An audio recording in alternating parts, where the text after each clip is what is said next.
Shalom jemaat yang terkasih. Berdoa bukanlah aktivitas yang asing bagi setiap umat Kristen. Saya yakin setiap kita juga pasti punya jam doa kita masing-masing. Dan di dalam doa kita bisa mengungkapkan apa saja yang kita inginkan pada Tuhan. Pertanyaannya kini, bagaimana jika jawaban doa yang Tuhan berikan tidak sesuai dengan apa yang kita harapkan? Atau bagaimana jika setelah berdoa sekian lama, jawaban doa itu tak kunjung datang? Melalui ibadah minggu ini, kita akan bersama merenungkan dan diingatkan kembali bahwa Allah kita tidak pernah tinggal diam ketika kita ada di dalam pergumulan. Melalui Injil yang kita baca hari ini, kita akan belajar dari kisah seorang janda yang memperjuangkan keadilan bagi dirinya di depan hakim. Pertanyaan untuk kita renungkan. Siapa yang pertama kali kita cari saat kita ada di tengah pergumulan hidup yang berat? Pernahkah kita meragukan keberadaan Tuhan di tengah pergumulan yang sedang kita hadapi? Akankah kita tetap bertekun dalam doa pada Tuhan meskipun jalan keluar atas pergumulan kita seolah tidak ada atau belum tampak jelas? Bersama saya Kristi, berikut warta lisan minggu ini.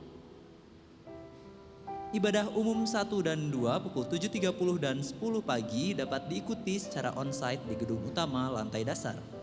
Ibadah anak sekolah minggu dapat diikuti secara onsite pada pukul 7.30 dan 10 pagi di gedung timur lantai 1 dan 2 untuk kelas kecil dan kelas besar. Dan gedung barat lantai 2 untuk kelas batita dan balita. Untuk ibadah youth dapat diikuti secara onsite pada pukul 10 pagi di gedung barat lantai 2 untuk ibadah pemuda dan lantai 3 untuk ibadah remaja.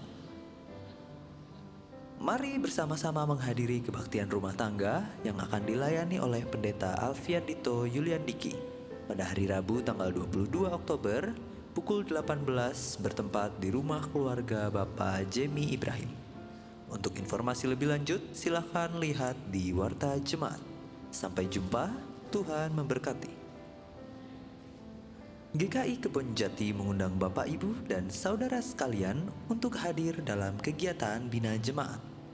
Kegiatan akan diadakan pada hari Kamis tanggal 23 Oktober pukul 7 malam dan akan dilakukan secara online melalui Zoom dan YouTube GKI Kebon Jati.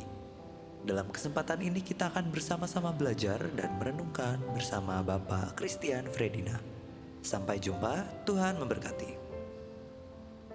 Kami mengajak jemaat lansia untuk ikut serta dalam kegiatan PA Lansia yang akan diadakan pada hari Kamis tanggal 23 Oktober 2025 pukul 10 pagi onsite dan melalui YouTube GKI Kebon Jati. Untuk info lebih lanjut dapat dilihat di Warta Jemaat. Bagi Anda yang melayani atau rindu belajar menjadi pembawa acara, jangan lewatkan kegiatan pembinaan pembawa acara bersama Bapak Indra Listianto. Hari Minggu, tanggal 2 November pukul 12 siang, bertempat di Ruang Pemuda lantai 2 GKI Kebon Jati. Yuk ambil kesempatan ini untuk belajar, bertumbuh dan semakin percaya diri dalam pelayanan. Jalan pikiran Tuhan memang sering kali sulit untuk kita pahami.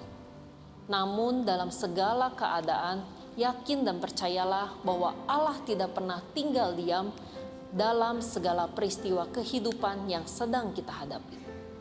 Allah kita adalah Allah yang penuh kasih dan setia pada umat yang dikasihinya. Bersama segenap tim multimedia yang bertugas minggu ini, saya mengucapkan selamat hari Minggu dan selamat beribadah. Tuhan Yesus mengasihi kita senantiasa.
Harapan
menyampaikan suatu perumpamaan kepada mereka untuk menegaskan bahwa mereka harus selalu berdoa tanpa jemu-jemu. Katanya, di sebuah kota ada seorang hakim yang tidak takut akan Allah dan tidak menghormati seorang pun. Di kota itu ada seorang janda yang selalu datang kepada hakim itu dan berkata, "Berikanlah keadilan kepadaku terhadap lawanku." Beberapa waktu lamanya hakim itu menolak. Lalu kemudian ia berkata dalam hatinya, "Walaupun aku tidak takut akan Allah dan tidak menghormati seorang pun, tetapi karena janda ini menyusahkan aku, baiklah aku memberi keadilan kepadanya, supaya jangan terus saja ia datang dan akhirnya melelahkan aku." Kata Yesus, "Perhatikanlah apa yang dikatakan hakim yang tidak adil itu. Tidakkah Allah akan memberikan keadilan kepada orang-orang pilihannya yang siang malam berseru kepadanya? Apakah ia mengulur-ulur waktu sebelum menolong mereka? Aku berkata kepadamu, ia akan segera memberi keadilan kepada mereka. Tetapi ketika Anak Manusia itu datang, apakah ia akan mendapati iman di bumi?" Demikianlah firman Tuhan. Berbahagialah mereka yang mendengarkan firman Allah dan yang memeliharanya. Haleluya.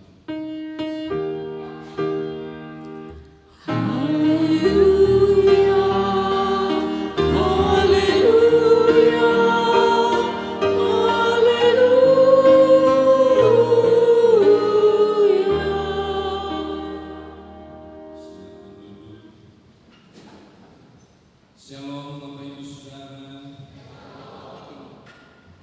Jawabannya lebih kencang dibandingkan tadi pagi. Berarti ini sudah sarapan dan perut sudah penuh.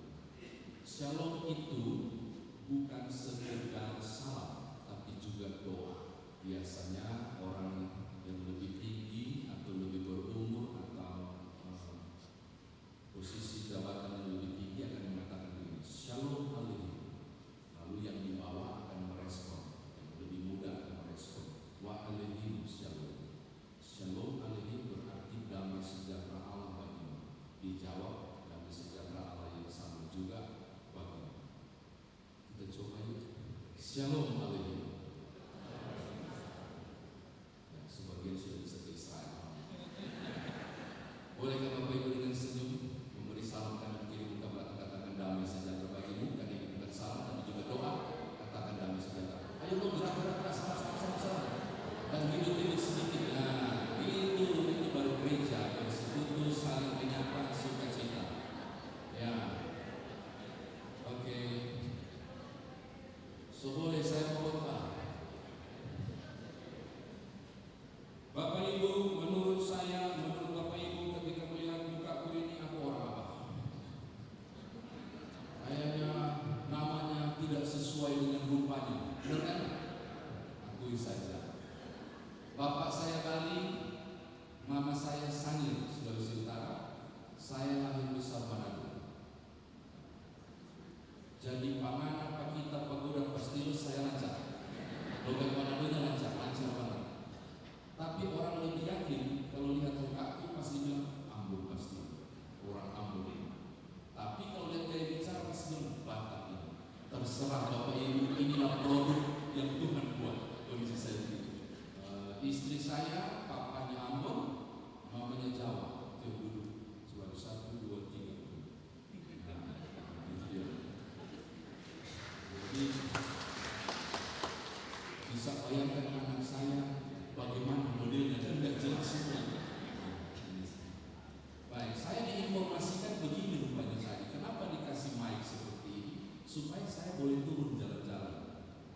Tapi saya takut kalau saya turun jalan-jalan sampai di luar Bapak Ibu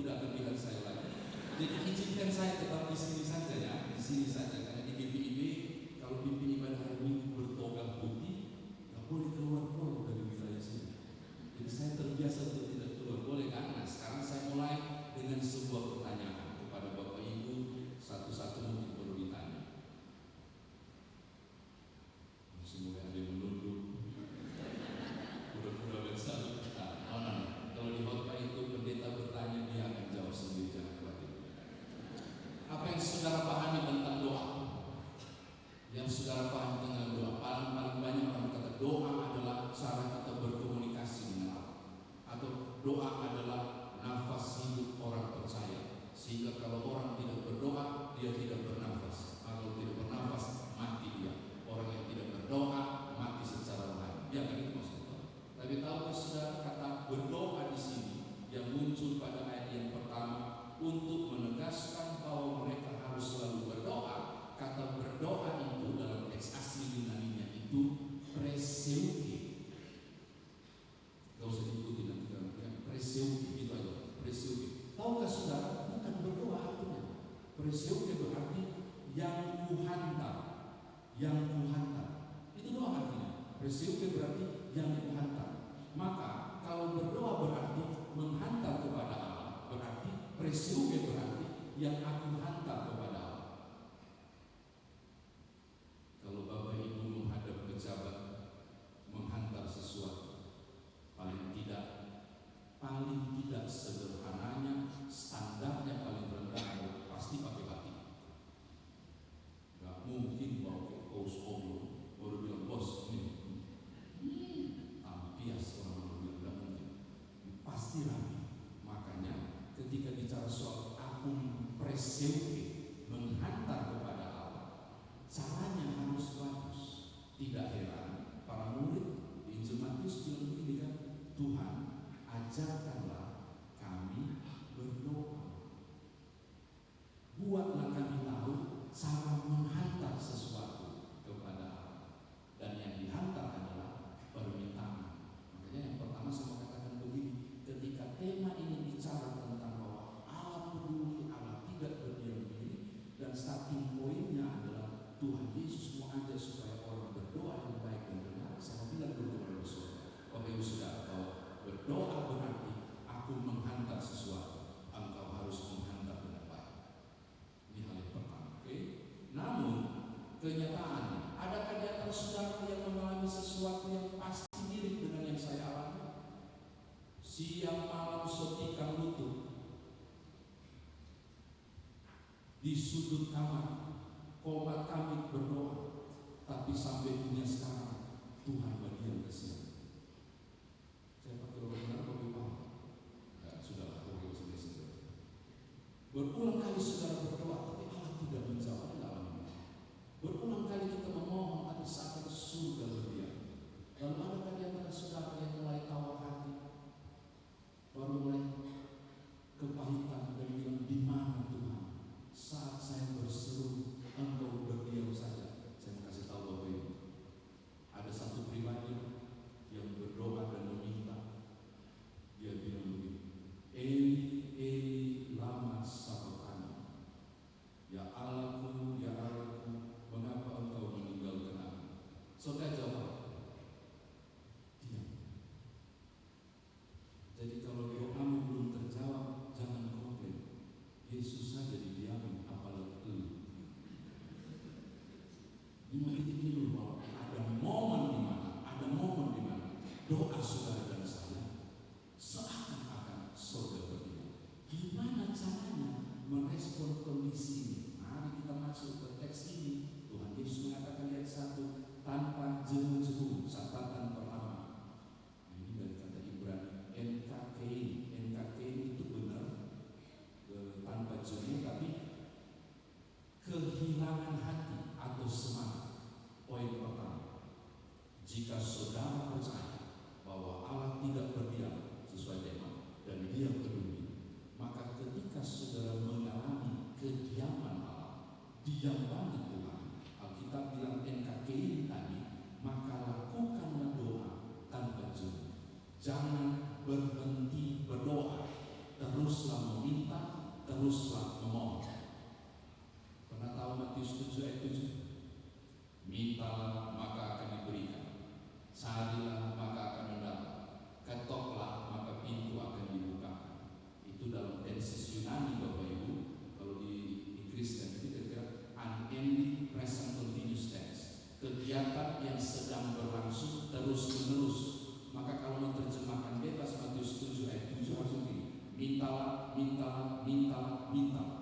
Kegiatan yang sedang berlangsung terus menerus. carilah, carilah, carilah, carilah. Sampai kapan? Sampai besok ini masih lagi.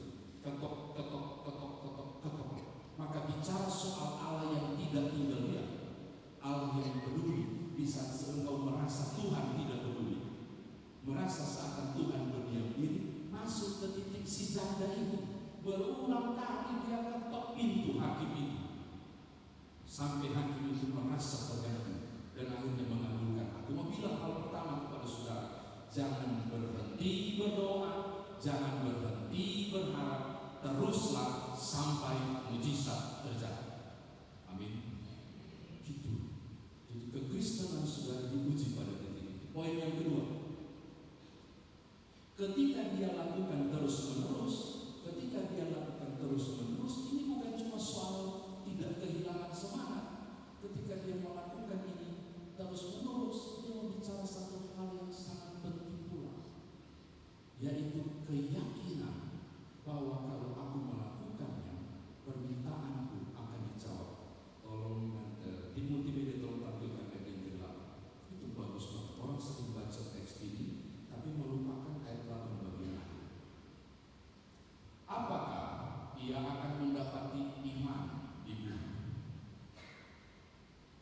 Poin kedua, tidak cukup cuma sekedar semangat iman berdoa dan berupaya, tidak cukup. Ternyata harus ada iman di dalam. Apa itu iman? Ibrani pasal 11 dengan dasar dari segala sesuatu yang kita harapkan dan bukti dari segala sesuatu yang tidak kita lihat. Tapi kalau saya, iman itu berarti kemampuan saya untuk mempercayakan hidup saya no matter what. Iman adalah kemampuan saya untuk Tuhan lakukan apa mau, jadilah sesuai kehendak. Itu iman. Kesediaan saya untuk belajar percaya apapun yang terjadi. Sadrak, Mesak dan Abednego waktu di dapur, Tuhan mampu melepaskan kami. Kalaupun tidak, maaf Raja, kami tidak akan sembah batu itu. Apa artinya? Iman adalah kemampuan saya percayakan itu apapun yang terjadi. Maka aku bilang poin yang kedua, penting sekali teks ini. Ketika saudara percaya bahwa Allah tidak berdiam, Tuhan pasti bergerak melakukan sesuatu. Dengarkan, tanpa iman penyataan itu tidak terjadi. Sorry to say. Kalau engkau tidak belajar percaya dengan sungguh, kalau engkau tidak mengimani dengan sungguh dan mempercayakan hidupmu seutuhnya kepada Allah, tidak mungkin terjadi sesuatu. Yesus sampai bertanya dalam keraguan, kalau Anak Manusia itu datang, adakah orang beriman di bumi? Penting kok masuk ke titik yang kedua, belajar percaya kepada Allah dengan sungguh. Tadi kedua atau ketiga? Ya. Ketiga, effort. Bolak-balik, ketok terus. Aku katakan poin ketiga, kita mengimani Allah tidak tinggal diam. Tapi dengarkan, andai kata si janda tidak berulang kali datang, ditolak, datang, ditolak, sampai komisi hakim pasti, begitu pasti, orang bosan, berulang kali datang. Itu bicara soal perjuangan yang tidak mudah. Upaya yang luar biasa, perlu perjuangan. Apa maksudnya? Iman gak cukup iman, harus ada perbuatan iman, yaitu upaya bagi yang saudara mengerjakan apa yang harus saudara kerjakan dan lakukan. Saya studi khusus tentang mujizat yang dibuat oleh Tuhan Yesus. Hampir seluruhnya dari Matius sampai Yohanes, aku menemukan hal benar. Mujizat yang dibuat oleh Tuhan Yesus selalu ada kerjasama dari pihak Tuhan dan pihak manusia. Selalu ada kerjasama antara pihak Tuhan dan pihak manusia. Selalu ada upaya yang diminta dilakukan oleh pihak manusia. Contoh, pernah tahu tentang Yohanes pasal 2, air menjadi anggur? Habis anggurnya. Lalu tiba-tiba Tuhan Yesus bilang begini, isilah 6 tempayan itu dengan anggur. Dengan air.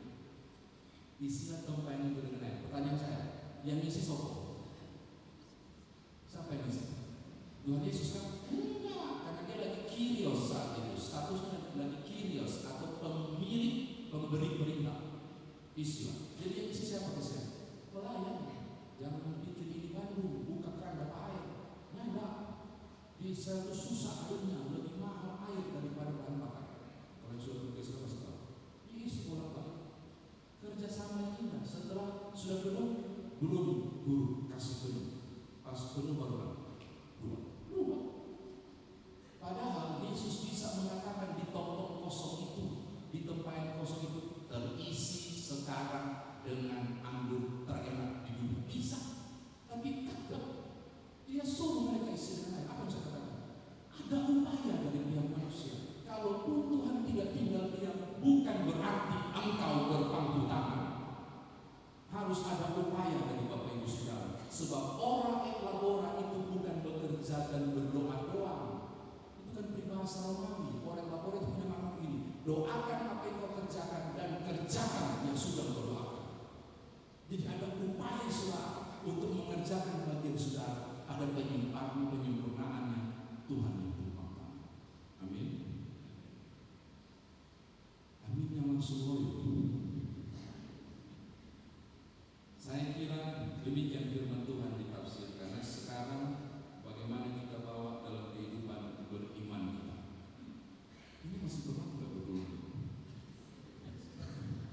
Saya tadi pagi saya dibatasi 20 menit, nggak ada yang bilang kok 20 menit. Kodenya gampang Bapak Ibu, kalau saya terlalu panjang tolong batuk 3 kali. Pojok saya di depan, saya harus mengejar bus jam berapa nih? Harus balik ke Jakarta. Sekarang bagaimana kita bawa dalam kehidupan beriman? Yang pertama, adakah Bapak Ibu yang sudah praktekkan ini? Berulang kali, sembahyang terus, meminta. Katanya Allah tidak tinggal diam, Saya buktinya, mungkin ada yang sudah berlalu. Saya buktinya, aku belum dapat jawaban doa. Saya menantang Bapak Ibu masuk ke titik realitas toh. Pengkhotbah harus menyampaikan hal yang nyata. Saya yakin sebagian besar yang kita sudah mengalami kondisi bahwa saya sudah berupaya, saya sudah minta, saya belum dapat apa-apa. Katanya Allah tidak tinggal diam. Wow. Pernah tahu Musa dipanggil di usia 40 tahun, dikejar tentara Mesir karena bunuh tentara Mesir, lari. 40 tahun yang kedua dipanggil, 40 tahun ketiga cuma lihat dari jauh. Tuhan yang panggil dia, tapi butuh 120 tahun untuk proses panjang. Tahukah saudara jarak antara delta Sungai Nil Mesir sampai ke Kanaan berapa jarak tempuhnya? Tuhan bikin mereka berapa lama jalan kaki? 40 tahun. Tahukah Bapak Ibu, penemuan terbaru arkeolog sejarah Alkitab menemukan rute terpendek antara delta Sungai Nil sampai ke Kanaan. Jarak tempuhnya berapa? Cuma 35 sampai 40 hari. Terus Kanaan berontak putar-putar, mengubah mentalitas budak menjadi mentalitas pahlawan. Pernahkah saudara tahu bahwa Daud dipanggil jadi raja, tapi harus terlunta-lunta dikejar Saul dan sangat tidak indah hidupnya sampai terakhir dia baru bisa duduk takhta? Pernahkah saudara alami dan pernah tahu tentang kisah Tuhan Yesus Juru Selamat kita?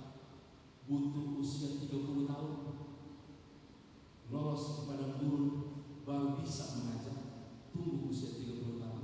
Apa yang saya katakan? Siapapun saudara saat ini yang sedang mengalami tanda tanya besar, Allah tidak tinggal diam, tapi Dia tidak menjawab. Dengarkan baik-baik. Kadang-kala waktumu bukan waktu Tuhan.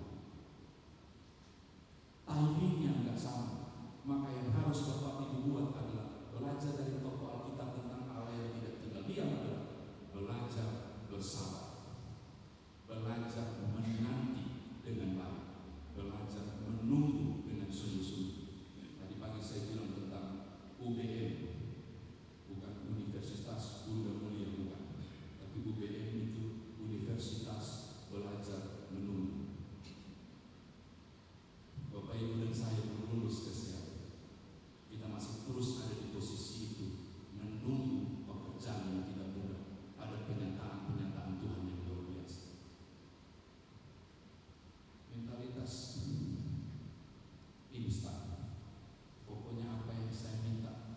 Tuhan yang tertinggal diam itu harus segera jawab. Tahukah Bapak Ibu, Indomie yang instan sekalipun ternyata nggak instan. Ini live nggak, saya menyebut merek aman ya? Coba buka Indomie-nya, beli, tolong dilihat, ya, baru lihat. Lihat gambarnya. Oh my God, di mangkok minyak ada kayak buah-buah kelihatan, ada telur di situ dan ada sayur. Coba buka mie kering, tidak ada apa-apa. Engkau harus masak airnya dulu, siapkan mangkoknya, rebus minyak. Setelah begitu, kemudian disaring-saring. Belum buka kulkas, ambil telurnya, baru kemudian direbus lagi, buka lagi cari sayurnya, baru potong. Seinstan apapun ini instan, tetap proses. Saya mau katakan poin yang pertama untuk saudara bawa pulang. Benar, Allah tidak tinggal diam. Di titik saudara merasa Tuhan belum menjawab, tolong bersabar. Karena bukan sekedar iman, kesabaran iman juga dibutuhkan. Menanti timing yang baik. Makanya nggak heran diciptakan lagu waktu Tuhan pasti yang terbaik. Oke? Sudah mulai ada yang batuk, saya langsung beli sini. Kayaknya baru tadi. Yang kedua, Bapak Ibu, saya sudah berusaha, saya sudah bersabar. Angkanya mengatakan begitu. Saya mengimani waktu Tuhan itu, Tuhan itu tidak tinggal diam. Saya bukan cuma beriman, saya memiliki tindakan iman. Bahkan saya ada kesabaran iman. Sampai kapan saya harus menang? Kadang-kadang saya positif. Mungkin salah. Dan saudara, tidak ada jawaban doa. Saudara merasa bahwa Tuhan mengabaikan presumsi hal yang engkau harapkan itu, dan merasa di mana janji-janji Tuhan bahwa Allah itu tidak tinggal diam. Saya mau antar saudara dengan sebuah ilustrasi. Barangkali dengan itu Bapak Ibu paham bahwa kadang-kala perspektif saya berbeda dengan perspektif Tuhan.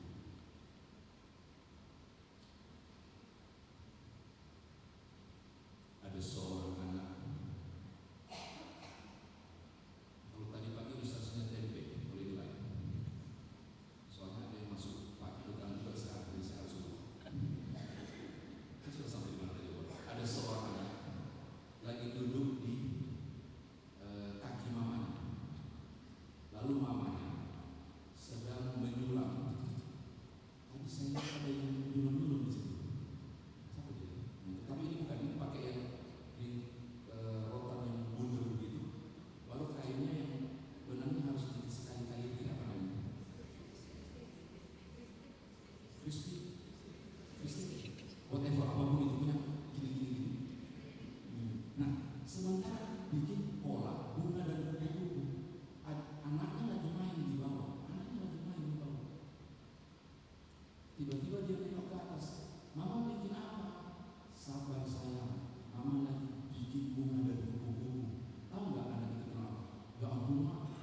siapapun Bapak Ibu, jika engkau ada di titik ini, aku mengalami kepahitan, aku sedang kecewa, aku sedang terpuruk, tapi Tuhanku seakan meninggalkan aku. Siapapun saudara-saudara tahu, tapi aku percaya firman Tuhan ini tidak kebetulan. Saya yakin beberapa orang di waktu ini ada di posisi ini, maka dengar, Tuhan mengasihi. Dengarkan, Tuhan peduli. Dengarkan, Allahmu tidak tinggal diam. Jalani saja kesulitanmu, jalani saja walaupun tertatih. Akan datang waktunya, tangannya yang tak terlihat itu menopang, dan satu saat ketika engkau tengok ke belakang, engkau tersenyum dan berkata, benar, jatuh bangunku memperlihatkan ada Tuhan di sini. Kadang-kala kehadiran Tuhan bukan di senyum saudara, bukan di kegirangan. No, dengarkan, Allah yang tidak tinggal diam itu kadang hadir di balik air matamu. Dirasa putus asamu, dirasa kecewa, Dia ada menopang dan menguatkan. Suatu saat engkau akan bersaksi dan berkata, ternyata Tuhan tidak hanya ada dalam kegirangan, dalam kesenangan, tapi Tuhanku yang tak berdiam itu tetap ada di dalam kesusahan sekalipun. Maka kalau aku senang, aku mau bilang itu karena Tuhan. Dan jika aku susah sekalipun, aku mau bilang masih ada Tuhan. Selamat bergerak, selamat berjalan, selamat lewati perjalanan sudah. Tetap percaya Allah peduli. Dia tidak beriang. Jangan berhenti berdoa sampai mujizat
satu pekan akan kami lewati. Banyak hal yang kami sedang rencanakan untuk hidup kami bersama anak-anak. Mewakili umat-Mu yang sedang tertunduk dalam syafaat ini, hamba berdoa dan menyerahkan usaha kerja, bisnis besar atau kecil, apapun bentuk yang diupayakan untuk meraih masa depan secara finansial dalam tugas dan kerja. Berkatilah dalam nama Tuhan Yesus. Biarlah tidak ada satupun orang yang mengalami sepi berkat di ruangan ini. Sebaliknya Engkau yang Maha Kaya, cukupkanlah setiap kebutuhan kami. Anak-anak dan cucu-cucu Tuhan berkati. Genapi janji-Mu bahwa anak cucu orang percaya tidak akan meminta-minta roti. Genapi janji-Mu bahwa anak-anak dan cucu kami bermasa depan. Biarkanlah mereka terbang bagai Raja Wali, menggapai masa depan yang Tuhan sediakan. Di atas segala sesuatu, anugerahkan mereka roh takut akan Tuhan.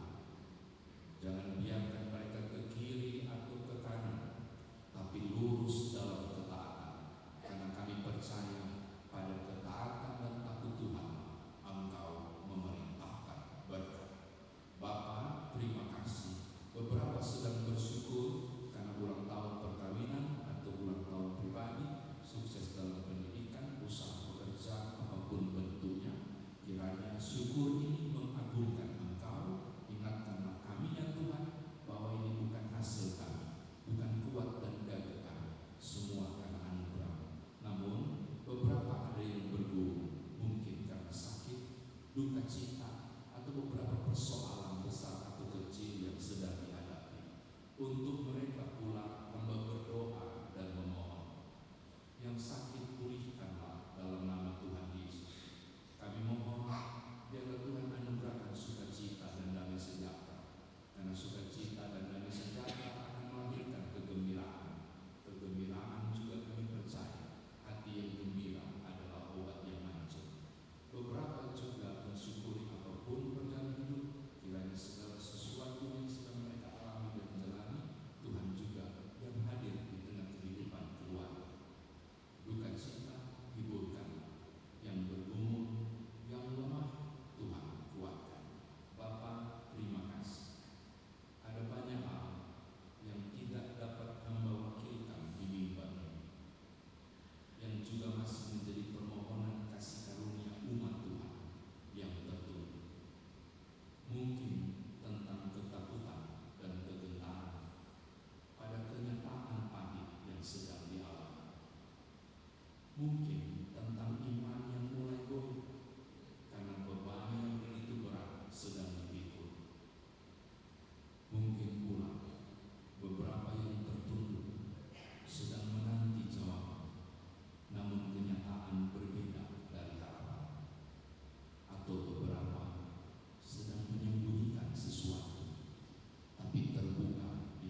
Semoga ke depan ada kesempatan lagi bagi kita untuk mendengarkan pelayanan tersebut.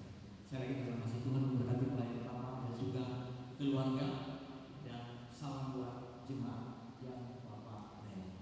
Terima kasih. Bapak yang terkasih, kita sampai pada penyampaian persembahan. Marilah kita bersyukur untuk segala kebaikan yang Tuhan Yesus sudah memberikan kepada kita. Firman Tuhan dalam Ibrani pasal 13 ayatnya yang ke-15 sampai 16 demikian. Sebab itu marilah kita melalui Dia senantiasa mempersembahkan kurban syukur kepada Allah, yaitu ucapan bibir yang memuliakan namanya.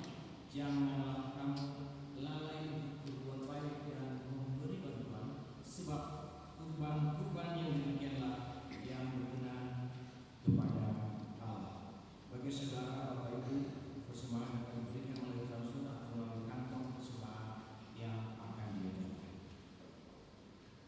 Kita memuji Tuhan Allah yang Tuhan surga itu.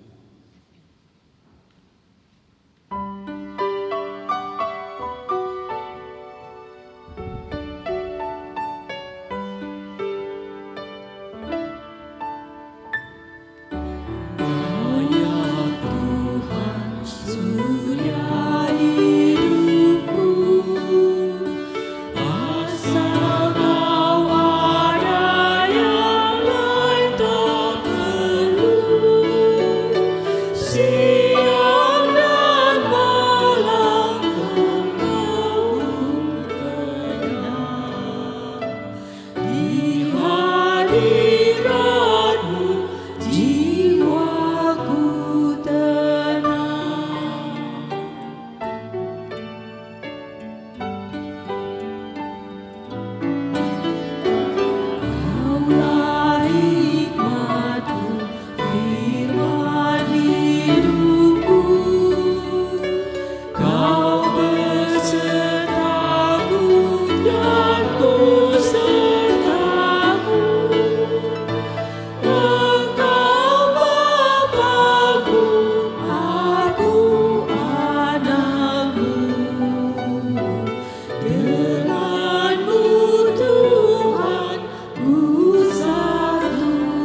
Terima kasih